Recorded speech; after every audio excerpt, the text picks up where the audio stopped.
Nous sommes en train de discuter, et vous posez des questions, et c'est évidemment bien légitime, d'un projet de loi qui n'a pas encore été soumis au Conseil des ministres. Il est en préparation.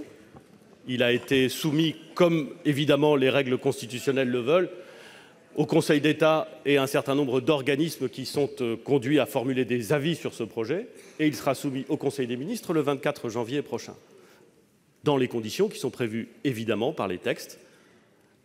Il sera ensuite transmis à l'Assemblée nationale, et nous pourrons engager, et je pense que vous comme moi, monsieur le sénateur, en sommes impatients, nous pourrons engager la discussion précise sur l'ensemble des articles du texte.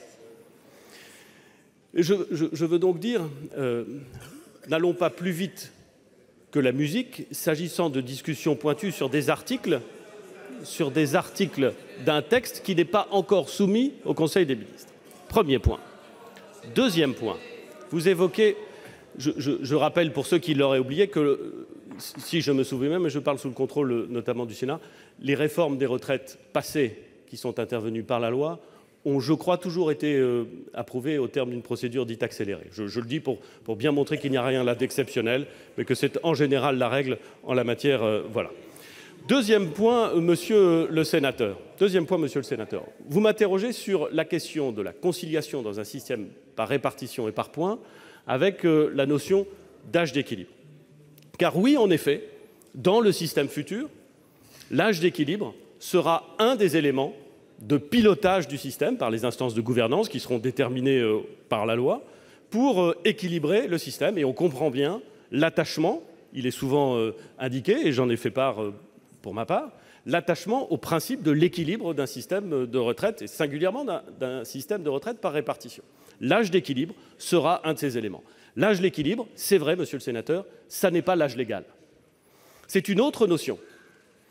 L'âge légal, c'est l'âge à partir duquel on peut légalement faire valoir ses droits à la retraite. L'âge d'équilibre, ce sera, au fond, l'âge de départ à taux plein. Nous ne supprimerons pas, comme s'y était d'ailleurs engagé le président de la République, la notion d'âge légal, car nous pensons qu'il faut laisser la possibilité à 62 ans, comme c'est le cas aujourd'hui s'agissant du régime général, aux Français de faire valoir leurs droits à la retraite. Pour certains d'entre eux, il est possible, il est loisible, et il peut même être opportun de faire valoir ses droits à la retraite à compter de 62 ans. Pourquoi, monsieur le sénateur, voudrait-on priver les Français de cette possibilité? Mais nous voulons créer l'âge d'équilibre de façon à inciter nos concitoyens à travailler, c'est vrai, plus longtemps, de façon, c'est vrai, à équilibrer le système de retraite par répartition. Ça n'est ni un gros mot, ni un scandale, c'est ce qui se passe dans tous les pays du monde.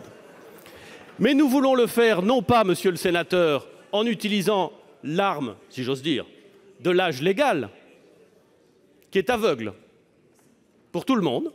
Nous voulons le faire en créant une incitation qui prendra en compte la réalité des parcours professionnels, non pas l'appartenance à telle ou telle entreprise ou à tel ou tel statut, mais la réalité du parcours professionnel, de façon à ce que la pénibilité, le handicap, bien entendu, les carrières longues puissent être prises en compte dans la détermination de l'âge de taux plein.